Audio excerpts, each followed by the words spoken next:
watching right now, may Allah write this dua for you and accept it fully. Ameen. Bismillah.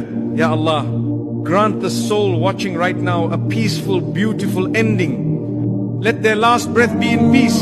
Their final words be La ilaha illallah. Let the angel of death come to them gently with a smile of mercy, not in pain, not in fear, but in full submission to you. Ya Allah, take them when you are pleased with them, not in sin, not in heedlessness, not far from you, but with their heart remembering you and their book filled with good.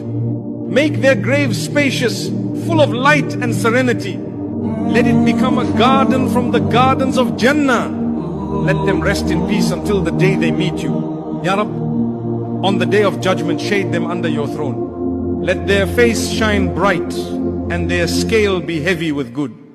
Let them walk across the Kirat with ease and stand among the righteous. Grant them Jannatul Firdaus, without punishment, without reckoning.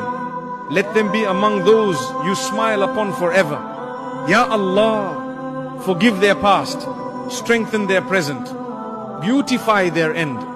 Ameen. Now that you've made this dua, don't stop here. Share this video. Send it to your